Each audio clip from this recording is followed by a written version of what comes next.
بسم الله الرحمن الرحيم. الحمد لله رب العالمين، والصلاة والسلام على سيدنا وحبيبنا محمد وعلى آله وأصحابه أجمعين. خۆشەویستان و بەڕێزان، لە زنجیرە باسی جوانتردا لە بەشی دووەمی باسەکانی خێرخوازی و بەخشیندا کە دوێنێ لە خزمەت جەنابتان و بیسەران و بینەراندا هەندێک ڕوونکردنەوەی جوانترماندا بۆ تێگەیشتن لە بابەتی بەخشندەیی بەویستی خوای پەروەردگار لە بەشی دووەمی ئەو باسەدا ئەمڕۆ بابەتەکەمان تەواو دەکەین. کاری بەخشین و خێرخوازی لە قورئانی پیرۆزدا بەکاری جوتیار و فەلاحە بەڕێزەکان شوبهێنراوە. خوای پەروەردگار لە قورئانە دەفەرمێ: مثل الذين ينفقون أموالهم في سبيل الله كمثل حبة أنبتت 7 سنابل. نمونەی ئەو کەسانەی کەوا بەخشندەن کە دەستی کاری خێرخوازیان هەیە وەکو نمونەی ئەو جوتیارە وایە، ئەو فەلاحە وایە کە دەنکێک گەنم دەچێنێ و پاشان ئەو دەنکە گەنمە دەڕوێ و چەند حەوت گوڵ دەردەکا و هەیەکە 100 دەنک دەگرێت تا کۆتایی ئاەتەکە. واتە مەبەستمان لەوەیە پەروەردگار نمونەی کەسانی خێرخوازی شوبهاندووە بەو کەسانەی کە فەلاحن و کاری کەشاوەرزی دەکەن و زەویەکی بە پیتیان هەیە و بەرهەمێکی جوان پێشکەش دەکەن. لێرەدا ئێمە لە ژێر تیشکی ئەو ئاەتە و ئەو شوبهاندنەی قورئانی پیرۆزدا باسی ئەوە دەکەین. فەلاحی سەرکەوتوو کە بێ بەرهەمی جوانی هەبێ، یەکەمیان پێویستە لە کاتی خۆیدا ئەو کشت و کاڵە بکە، ئەو فەلاحەتێ بچێنێ. ئێستا کەسێ بچێت لە چلەی هاویندا زەوی بچێڵێ و گەنم بچێنێ، بەبێ گومان ئەو گەنمە ناڕوێ. هەمومان ئەهلی دەشت و دەر و فەلاحەتیمان کردووە، ئەبێ وەختە گونجاوەکە نزیک بارانی پەڵە هەڵبژێری تۆوەکە بچێنی و بیشێڵی و چاوەڕێنی بارانی ڕەحمەت بی. کابرای خێرخوازیش ئینسانی خێرکەریش دەبێ و وەختی خێرکردنەکە دەستنیشان بکەیت. ئێستا تۆ لەم گەرمایەدا زەڕورە موبەریدەیەک پێشکەش بە ماڵێکی هەژارکەی کە گەرما سووتاندوێتی، تۆ وەرە لە چلەی زستانە توێتایەک بەرەو موبەریدەیەک بۆ ماڵێک بەرەکەوە بە فرباریوە، ئەمە ڕاستە خۆ یارمەتی داوە، خۆ ماڵت سەرف کردووە، هەمان بڕی پارە لە جیرفانت چۆتە دەرەوە، بەڵام چتام و لەزەتێک دەبەخشێ. خێرەکەت هیچ جێگایەکی نەگرت، چونکە وەختی خۆی نەبوو، هەروەکو ئەو جوتیارەی کە لە وەختی خۆیدا چاندنەکەی نەکردووە. دووەمیان زەویەکی گونجاو، تۆ با تۆوەکەشت پاک و خاوێن بێ، با وەختی چاندنیش بێ. ئەگە بیبەی لە سوورکەڵێنێکە لەناو بەردەڵانێکە تۆوەکەت بچێنی، بەبێ گومان هیچ نادووریتەوە. ئەبێ زەویەکەش گونجاو بێ، واتە ئەو کەسەش کە یارمەتیەکەی پێشکەش دەکەی و خێرەکەی پێشکەش دەکەی گونجاو بێ بۆ خێرەکە. ئەینە پارەکەی تۆش حەڵاڵە، وەختەکەشی گونجاوە، بەڵام زۆر گرنگە چۆن فەلاحەکە زەویەکە دیاری دەکا، تۆش ئاوا کەسە شیاوەکە بدۆزیتەوە کە ئەم یارمەتی و خێرەی پێشکەشکەی. سێیەمیان کاتێک کە چاندت ئەبێ بژاری بکەیت، دوای ئەوەی گەنمەکە دڕوا ئەبێ وریابی چەند جار بچێناویەوە بژاری بکەیت لەو جاکەڵە و شتانەی کە زیان بە کشت و کاڵەکەت دەگەێنن دەستێکت تێیدا بێ. کاری خێرخوازیش دەبێت دڵت بژارکەی لە ڕیا، لەو شتانەی کە بۆ غەیری خوان، لەو شتانەی کە نەفس و شەیطان حەز دەکات دیعایەتت بۆ بکرێ، هەوڵ بدەی بژاری ئەم شتانە بکەیت کە نەفس حەزی پێیانە و حەز دەکا خێرەکە زیاتر بۆ خەڵک بێ نەک بۆ خوا، پەنا بەخوا. چوارەم، کاتێک کە فەلاحەتیەکەت پێگەیشت و خەرمان سوور بوو، ئەبێ زۆر وریابی ئەمجا تەلەفی نەکەی.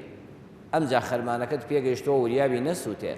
وریابی نەوتاوی نەبێ، وریابی لە چاڵێکی نەکەی بۆگەن بێ و بڕزێ. خۆشەر هەر دوورینەوەی نییە. جارێوە کابرا خەرمانی سوور کردەوە خەرمانەکەی دەسووتێ، ئەڵێن ڕەنج بە خەسار بوو. قورئانی پیرۆزیش پێمان دەڵێ ئەو کەسەی خێرخوازی ئاگاد لێبێ دوای چاندن و شین بوون و بژارکردن و خستنە فەردەوە و هێنانەوەی ماڵ یەک پارێزگاریت ماوە، وریا بە ڕەنج بە خەسار نەبی، خەرمان سوتاو نەبی. ئەویش ئەوەیە خوا لە قورئانە دەفەرمێ: قول معروف ومغفرة خير من صدقة يتبعها أذى. ئەی ئیمانداری بەڕێز، ئاگادار بە قسەیەکی خێر و ئامۆژگاریەکی جوان و لێبوردەییەک باشترە لە لای خوا لە سەدەقە و خێرێک کە ئازار بە شوێن خۆیان بۆ وەرگردێنێ. خێرێکن لەگەڵ کەسێکا کردووە، بەڵام دواتر بە قسە ئازاری دەدەی، بە بەرچاودادانەوە ئازاری دەدەی. والله غەنی حەلیم. جا ئەم ئاەتانەی قورئان بەڕێزان ئەگەر قورئانتان خوێندەوە سەیری هەموو کۆتایی ئاەتەکان کە بە زۆری بە ناوەکانی خوا والله على كل شيء قدير والله غفور حليم والله غني حليم يعني ئەمە ببێ حکمت نییە بۆ ئەم دوو ناوە لێرەدا هاتووە بۆ ئەو دوو ناوە لەوێدا هاتووە قورئان زۆر وردە لێرەدا دەفەرمێ والله غني حليم پەروەردگار بێ ئیحتیاجە ئەو کەسەی خێر دەکەی و دەتەوێت فەقیرەکەی پێ ئازار دەی خوا بێ ئیحتیاجە لەو خێر و خێراتەی تۆ وا نەزانی ئەگەر تۆ نەبی فڵان کەس لە برسانە دەمرێ خوا والله غني الله بێ ئیحتیاجە الله غەنی و دەوڵەمەندە بڕواتان ببێ بەڕێزان کاتێک یارمەتی هەژارێک دەدەیت ئەبێت تۆ زۆر مەمنونی خوابی کە تۆ هەژارەکەنی و دەوڵەمەندەکەی کە تۆ وەرگرەکەنی و بەخشندەکەی ئەگەر تۆش نەبی یەقینی 100% دەبێت لە دڵتا بێ بەخوا تۆش یارمەتی ئەو هەژارە نەدەی لە برسانە نامرێ بەخوا لە شوێنێکی کەوە خوا ئەو ڕستەی هەر بۆ دەنێرێ بەڵام ئەوە فەزڵی لەگەڵ تۆ کردەوە بە نسیبی تۆی کردووە لەبەرەوە منەتی بەسەرامە کە ئازاری مەدە مەڵێ ئەگەر من نەبوو مایەکە کە تۆ لەو گرانێدا دەمردی دڵنیابە خوا غەنیە خوا بێ ئیحتیاجە لە بەندەکانی بەڵام لوتفی لەگەڵ تۆ کردووە لەناو ئەو هەموو خەڵکە و دەوڵەمەندەیە ئەم خێری بە نسیبی تۆ کردووە دەی تۆ شکری خوای لەسەر بکە دەفەرمێ حەلیم خوا زۆر بە حەوسەڵەیە خوای گەورە زۆر ئارامگرە ئەینا ئەو کەسەی کاتێ خێر دەکا بە کەسێک و ئازاری دەداتەوە دەست بەجێ خوا غەزەبی لێ دەگرێ بەڵام خوا غەزەبەکەی هەڵگرتۆ بۆ دواتر ماوەیەک مۆڵەتت دەدا تا تەوبەیەک دەکەی ئەگەر گرتی زۆر بەهێز دەتگرێ بەڕێزان ئەم ئاەتە قورئانیش پێمان دەڵێ سیفاتی پەروەردگار هەڵگرن غەنی بن و حەلیم بن دەستکراوە و دەوڵەمەند بن هەر وەکو پەروەردگار غەنیە حەلیم بن بە حەوسەڵە بن چاکە لەگەڵ کەسێکا کرد زۆر جار ئەو پرسیارە دەکرێتەوە بە چاکەی خۆم توش بووم چاکە لەگەڵ کەسێکا کرد دەستی هاوکاریت بۆ درێژ کرد تەواوی دڵسۆزیت نوان سەیرەکەی کابرا وەکو پێویست نییە بێسفەت دەردەچێت خراپەت بەرامبەر دەکات زەمت دەکات خەڵکە بۆ خێری بە کەسێک کردووە کابرا وتوێتی وەڵاهی متابعە بکرێ بزانین داخۆ ئەم پارەی لێ چۆ پەیدا کردووە تۆ کاتی ئەم قسەیە دەبیستەوە دڵت ئازار دەخوا خوا دەفەرمێت تۆش حەلیم بە ئەها خوا دەفەرمێت من چەند بە حیلمم تۆش حەوسەڵەت هەبێ تۆ خێرەکەت بە بەرچاودادانەوە و منەت پێکردن و فڵان کەس چۆن وات تۆ بەتاڵ مەکەوە تۆ لەسەری مەڕۆ تۆ بیسپێرە بە خوا تۆ داوتەتە دەست خوا پێشەوەی بچێتە دەستی فەقیرەکەەوە داوتەتە دەستی خوا ئیتر مادام لە لای خوا تۆمار کراوە ئەوە قەیناکە تۆ بە حەوسەڵە و ئارامگر بە سەدەقەکەت بە منەتکردن بەتاڵ مەکەوە هەروەها ئەم ئاەتە پێمان دەڵێ ئەی فەقیر تۆش کاتێک کەسێک چاکەی لەگەڵا کردی بێسفەت مەبە وای لێ مەکە دەستی خێرەومەندی بچووک بێتەوە پێغەمبەری خوا صلی الله علیه وسلم دەفەرمێ ئەگەر کەسێک چاکەی لەگەڵ کردی هەوڵ بدە ئیلا تۆش چاکەیەکی لەگەڵا بکەوە کەسێ هەر چاکەیەکی لەگەڵ کردا بە میسلی خۆی هەوڵ بدە قەرەبووی بکەوە ئەگەر بۆت نەکرا توانای دارایی تۆ ئەوەندە نەبوو بتوانی هاوکاریەکەی پێشکەشکەیەوە و خێرەکەی پێشکەشکەیەوە خۆشەویست صلی الله علیه وسلم دەفەرمێ دوعای خێری بۆ بکە ئەوەندە دوعای جوانی بۆ بکە دەست بەرزکەوە بڵێ یا ڕەبی خوای گەورە هەزار ئەوەندەت پێ ببەخشێ یا ڕەبی خوا پاداشت بداتەوە خوا لە برایەتی و خوشکایەتی زیاد کە یعنی ئەوەندە دوعای خێری جوانی بۆ بکە کابرا یەکسەر وابزانە هەموو دنیات داوەتێ یەکسەر وەری مەگرە و مەڵێ منەتم هەر بەخوایە یعنی ئەم قسەیە خۆ ڕاستە منەتت هەر بەخوایە بەڵام چەند جوانە دوعایەکی خێریش بۆم خێرەوەمەندە بکەی هانی بدەیت کاکە ئینسان پێویستی بە هاندان هەیە پێویستی بە هاندان هەیە بەو دوعا خێرانەی تۆ وازانێ هەموو دنیات داواتێ دەی تۆ چیت لەدەست دەچێت بڵێ یەخوا خوا هەزار ئەوەندەت پێ ببەخشێ یەخوا ئەو ماڵت ئاوا بێ خوای گەورە لێت بەس زیاد کە یا ڕەبی خوایە هەموو ساڵە زەکاتت هەبێ و قەد وەرگری زەکات نەبی ئەم دوعا خێرانە دڵی ئەو دەوڵەمەندە ئەو بەخشندە وا لێ دەکا حەز بە خێرەوەمەندی دەکا انجا قرآن دفرمي يا أيها الذين آمنوا أي إيمان داران لا تبطلوا صدقاتكم بالمن والأذى ها خرمانك السور بوا أي أو كسي خوا رحمي بيا كردو صدقة كردو ومالك بخشي و هاتو تبرهم آمان نشي خرمان سوتاو ببچي بوي دواي ما ويق مند بسر ورقرك دابكي ڕۆژێک ئیشێکت پێێتی فڵان کەس وەرە هاوکاریەکەم بکە وڵێ وەڵا بۆم ناکرێ ئەی بێسفەت ئەها ساڵێکی تەنەکەیە گەنمم دایتێ لە گرانیەکەدا ئا ساڵە 100,000 زەکاتم بۆ هێنای یەکسەر ڕەسیدی بانقیەکەت لە لای خۆ تۆمار کراوە 1000 چاکت بۆ نووسراوە سبحان الله کە ئەو منەتت بەسەرا کرد دەست بەجێ ڕەسیدەکە دێتەوە سەر سفر خەرمانەکە هەمووی دەسووتێ یان ئەذا جا منەت ئازار دەکەیت یعنی ئەو منەتە ئەو دڵی فەژیارەوە ئازار دەدا ئەڵە خۆزگە بمردمایە خۆزگە خوایە بمرم هیچ کەس چاوبەرە ژێری خەڵک نەبم قەت فەقیر وا لێ مەکە ئەو کەسێک کە هاوکاریت پێشکەش کردو ئەو کەسەی دەستی یارمەتیت داوەتێ خۆزگە بەمردن بخوازێ خۆزگە بڵێ هەر نەبوومایە لەسەر زەویدا کە ئەوەندە منەتم بەسەرا بکرێ ئەمە ئازارە ئەو کاتە سەدەقەکەت بەتاڵ دەبێتەوە یەکسەر ڕەسیدەکەت هەمووی زەربی سفر دەبێ هاوکێشەکە حیسابەکەی سفرە پەنا بەخوا ئەو هەموو فەلاحەت چۆن ئەو هەموو ڕەنجەتدا ئاخری ئێوارە خەبەرت بۆ دێنن وەڵا خەرمانەکە سوتاوە چەند ناڕەحەت دەبی ئەبێ زۆر لەوە ناڕەحەتتر بی حیسابی قیامەتت بەڕێزەکەم بەتاڵ بێتەوە زۆر کەسێ منەت دەکات دوو لە ڕووی جەنابتان ئەو منەتانە زۆر ناڕەحەتن ئەڵە کابرا کوولەکەیەکی بۆ ماڵێک بردبوو کە ئێوە شەو چوو دانیشتوتی کوولەکەیەکی کودوویەکی گەورەم بۆ هێناون دواییش سبەی شەو چۆوانێ وتیارە کوولەکەتان چی دەکرد کابرا وتی وەڵا بەنیسک و ئەوانەوە لێمان ناوتی وەڵای بریا خەسارتان نەکردایە کوولەکە ناوێ وا لێ بندرێ بیکەیە تەنوورێکە و ئاوا بیبرژێنی و حسابی بۆ بکەیت کابرا وتی وەڵای تر تازە لە دەستمان چوو سبەی شەو دیسان چۆوە دانیشتەوە تانیوە شەوتی کوولەکەتان دەستی کردوێنە بۆم باس کردی قوربان وەڵا بریا بمان برژانێ وتی نانا نوعی کەشی هەیە دەتوانی بە فڵان نوعیش لێنێ هەموو هەفتەیەک دەچوو ماڵی کابرا و باسی کوولەکەکە دات کابرا وتی بە قوربان ئەم ساڵم لێ ڕاوەستێت تا کوولەکە پێدەگات لەو کوولەکەیە ڕزگارم ببێ تۆ منت کوشت لە کتێبی قیسەس و مەواعیظ دکتۆر لەبی بەیزوندا بەسەراتێکم خوێندەوە لە لاپەڕی 388 ئەڵە کابرایەکی حافظ کابرایەکی نابینا بەڕێزێک دەعوەتی کرد بردیەوە ئێوارە نانی خوارد و کابرا کە دەستی شتو و ماڵاوایی کرد بڕوە وتی مامۆستا دانیشە هێندێک قورئانمان بۆ بخوێنە تۆ حافظی دەبێ قورئانت لەبەر بێ وتی وەڵڵای من بەس فاتحام لەبەرە ئەویش بە شەق و شڕی وتی دە ئیشەڵا حەدیثت لەبەرە دیارە دەنگت بۆ قورئان خۆش نییە فەرمودەی پێغەمبەر صلی الله علیه و سلم دووسێ فەرموودە و حەدیثمان بۆ خوێنە وتی بەخوا یەک حەدیثم لەبەر نییە وتی دەی لەو هەموو قەولی شاعرانە شاعر دیوانیان زۆرە و نابیناکانیش حەزیان بە لەبەرکردنی شعر و حکمت و قسەی جوانە وتی بەخوا یەک شتم لەبەر نییە وتی وەڵڵاهی زۆر سەیرە ئەڵێن نابیناکان مێشکیان زۆر ئاوەدانە دڵیان ئاوەدانە لە قورئان و لە حەدیث و لە نوکتە و لە قسەی جوان و لە قەولی شاعر وتی کوڕە کاکە بۆزەی سەر سوڕمانە تۆ ناڵێ سندوقەکانیان پڕە ئەی سندوقیشن نەدیوە ئیسێدانێ بەخوا مێشکە من بۆشە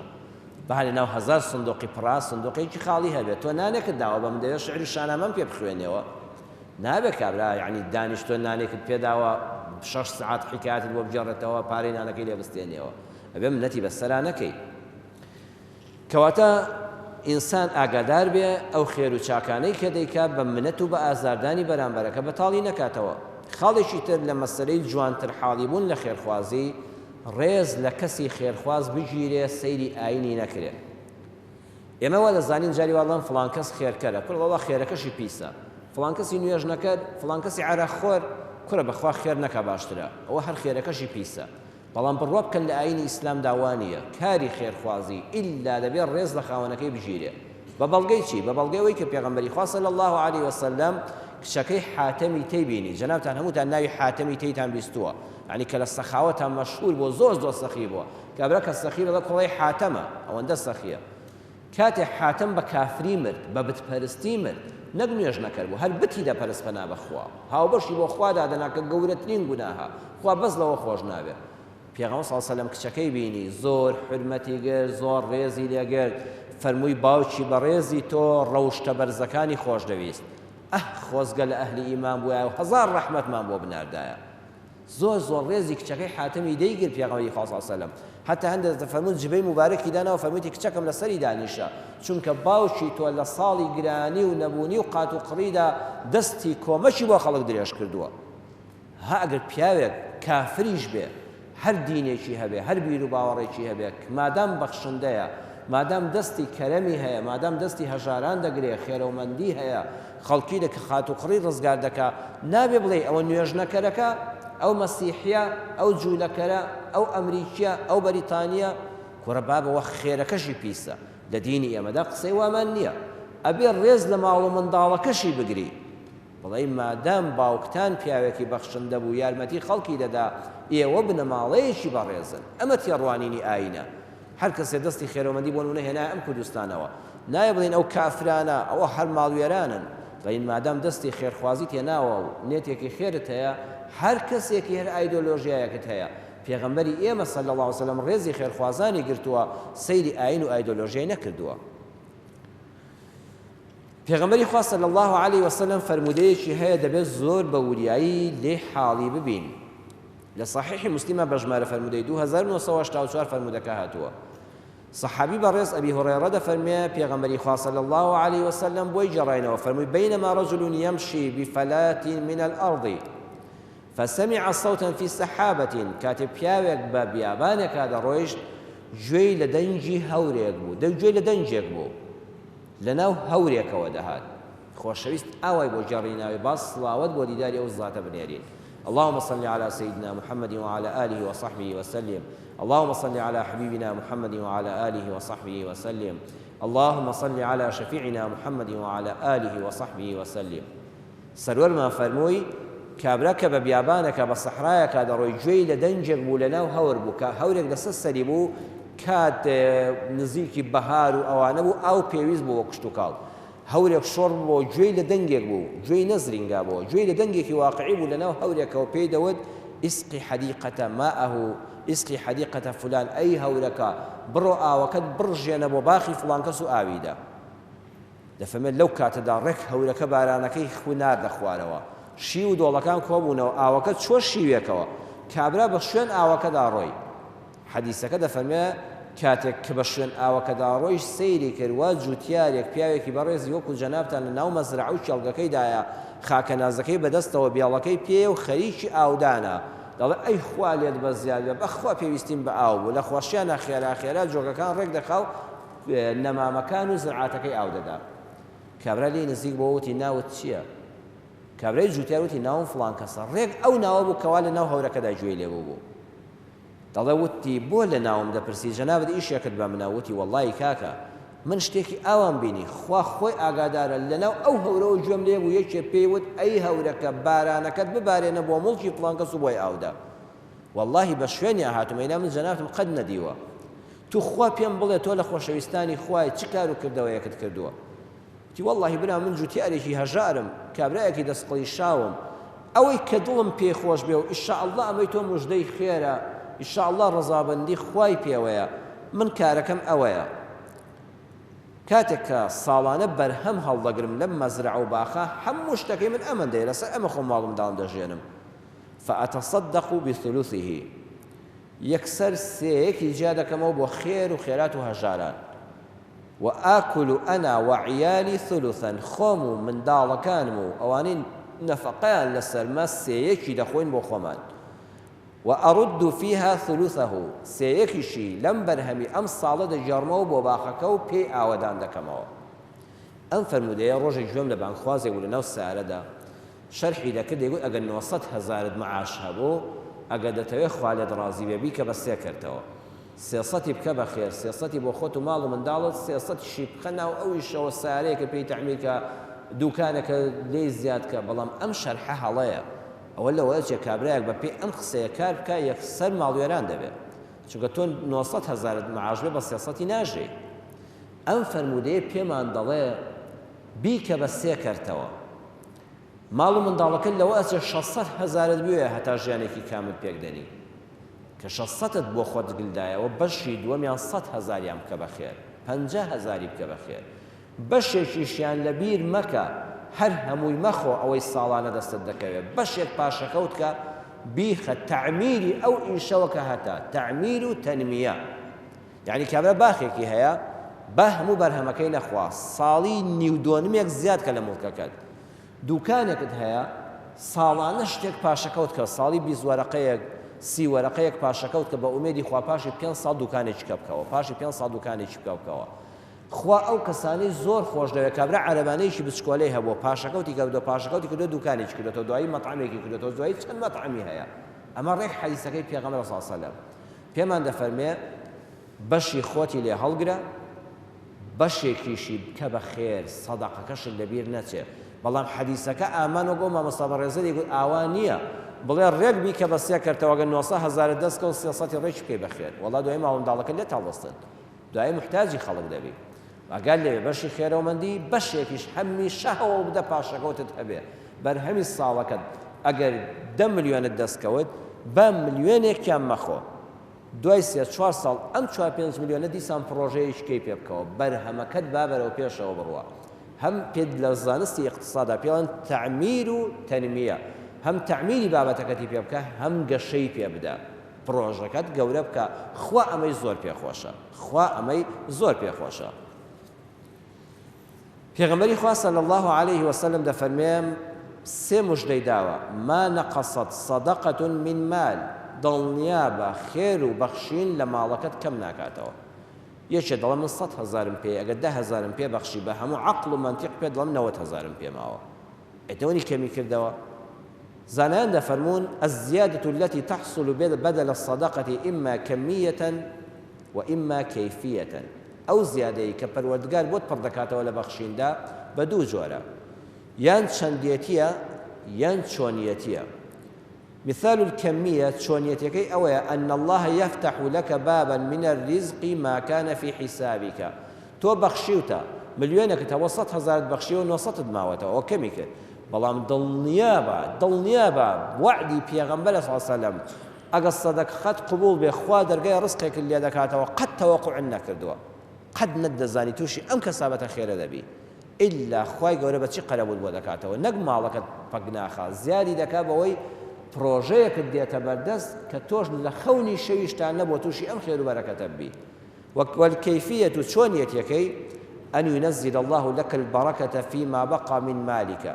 لمليونەکە 900 ماوە 100 بەخشیوە خوا بەرەکەتێک دەخاتە ئەو 900,000ەوە وەڵڵی جار هەیە 9 ملیۆن دینارت پێ هیچی دیار نامێنێ سبحان الله بەرەکەتێک دەکەوێتە ئەو 900,000ەوە هەر نابڕێ نەعادەی نەخۆشی پێ دەکەی نە پێغەمبار دەبی نە تووشی ژانستک دەبی دەی خۆی دڵت پێ خۆشە بەرەکەتێک دەکەوێتە ئەو 900,000ەوە تامی 9 ملیۆن دینار بۆ تۆدا ئێمە زۆر جا دەبینی کابرایەک لە خوایە من ماژی 2 ملیۆن دینار پەیدا دەکەم باشە ئەو کابرایە ماژی 300,000 پەیدا دەکات چۆن دەژیە وەڵی زۆر دەوڵەمەندێم بیستوە ئەوەی باس کردەوە توی خوا من سەیری خۆم دەکەم بە ملیۆن پەیدا دەکەم و ناژیم باشە فڵان کەس بە چەند سەهەزارێک ژۆ ئەوەی ئەو خوا بەرەکەتی تێخستووە زۆر بە مرتاحی پێی دەژیە خوای گەورە لە جیاتی ئەم سەدەقەیە بەرەکەت دەخاتە ئەوەی کەماوە و لەزەتی لێ دەکەی بە جوانی دەیخۆی وما زاد الله عبدا بعفو إلا عزا رسول الله صلى الله عليه وسلم فرمووی هەر کەسێک لێبوردە بێ و ببورێ ئیلا خوا عیزەتی پێدەبەخشێ کاتێک کەس ئێستەمێکی لێ کردووی غەدرێکی لێ کردووی قسەیەکی پێوتووی ماڵی خواردووی دڵیش کاندووی نەفست پێی دەڵێ لێی نەبووری تۆڵەی خۆتی لێ بکەوە ئەگەر بێت و لێی ببووری ئەوە بە زەلیلت دەزانێ بە قسەی نەفست مەکە وەڵڵی کاتێک کە لێبوردە بووی زەلیل نابی ئیلا خوا عیزەتت پێدەبەخشێ ئیلا پایەت بەرز دەکا وما تواضع أحد لله إلا رفعه الله عز وجل هەر کەسێک تەواضع و خۆ بەکەم زانین بگرێ بۆ خوا بەرزی دەکاتەوە جا حەدیثە دوور نەوعی هەیە أن تواضع لله بالعبادة وتخضع وتنقاد لأمر الله تواضع بۆ خوا ئەوەیە تەکەبور لێمەدە ئەم سەرت بۆ خوا بخەسەر زەوی خوا سەرت بەرز دەکا ئەو دەمەت بۆ خوا وشککە خوا دەمت پاراو دەکا هەر کەسی عیبادەتی خوا بکەواتە ملکەتی ئەمرەکانی خوا بوو ئیلا خوا پلەی بەرز دەکاتەوە